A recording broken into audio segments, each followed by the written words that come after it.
নমস্কার, আমি সুছন্দা। আজ আমি আলোচনা করব প্রথম ঘর বা লগ্নের বিস্তারিত ব্যাখ্যা, আত্মপরিচয়, ব্যক্তিত্ব এবং গ্রহের বিশ্লেষণ।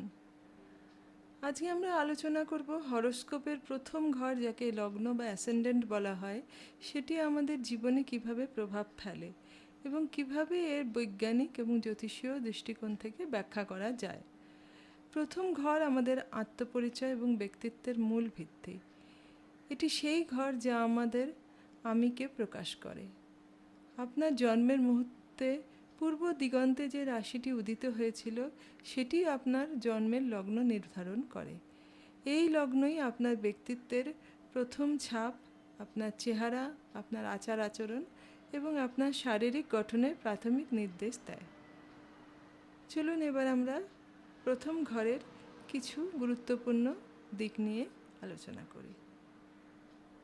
প্রথমে বলি আত্মপরিচয় এবং ব্যক্তিত্বের কথা।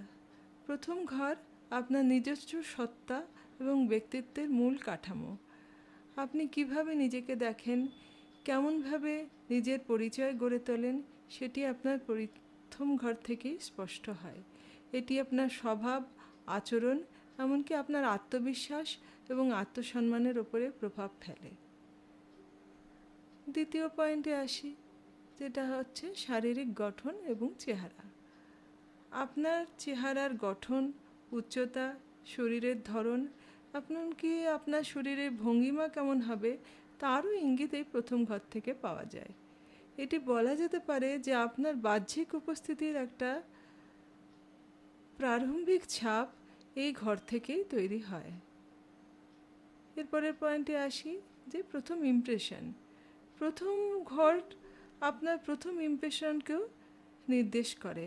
অন্যরা যখন আপনাকে প্রথমবার দেখে তখন তাদের মনে যে ধারণা তৈরি হয় তাও এই ঘর দ্বারা প্রভাবিত হয়। আপনার বাহ্যিক দৃষ্টিভঙ্গির প্রকাশভঙ্গি, কথাবার্তা, আপনার আচরণ প্রথম ঘরের প্রভাবে অনেকটাই নির্ধারিত হয়। পরের পয়েন্টে আসি, লগ্নে ভালো গ্রহের প্রভাব। যদি প্রথম ঘরে শুভ গ্রহ থাকে, যেমন সূর্য বা বৃহস্পতি, তবে এটি ব্যক্তিত্বকে ইতিবাচক প্রভাব দেয়। সূর্য প্রথম ঘরে থাকলে আত্মবিশ্বাস, নেতৃত্ব দেওয়ার ক্ষমতা এবং একটি শক্তিশালী ব্যক্তিত্ব গড়ে তোলে। বৃহস্পতি যদি প্রথম ঘরে থাকে তাহলে এটি জ্ঞান, উদারতা এবং পজিটিভ মানসিকতা বাড়িয়ে তোলে। লগ্নে যদি চ্যালেঞ্জিং গ্রহ থাকে, যেমন শনি বা রাহুর মতন গ্রহ, তবে কিছু চ্যালেঞ্জ জীবনে আসতে পারে। এটি আত্মবিশ্বাসী কিছু প্রভাব ফেলতে পারে এবং মাঝে মাঝে জীবনে দেরি ও বাধাও আসতে পারে। তবে সঠিক দিক নির্দেশনা ও সচেতনতা থাকলে এগুলি সামলানো যায়।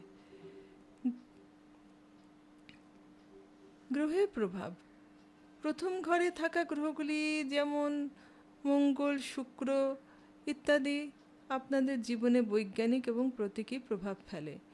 যেমন মঙ্গলের উপস্থিতি আপনাকে একটু বেশি উদ্যমী বা কর্মঠ করে তুলতে পারে, যা আসলে আপনার মানসিক গঠন এবং আচরণের উপর প্রভাব ফেলে। এরপরে পয়েন্টে আসি, বৈজ্ঞানিক এবং মনস্তাত্ত্বিক দৃষ্টিকোণ থেকে কিভাবে আমরা বলতে পারি।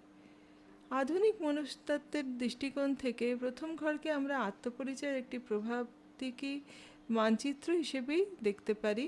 যদি এটি পুরোপুরি বৈজ্ঞানিক নির্ভর নয়, তবু আমাদের নিজের চরিত্র বোঝার জন্য এটি একটি বহু পুরাতন দার্শনিক পদ্ধতি। নমস্কার, ভিডিওটি ভালো লাগলে একটা লাইক করে দেবেন।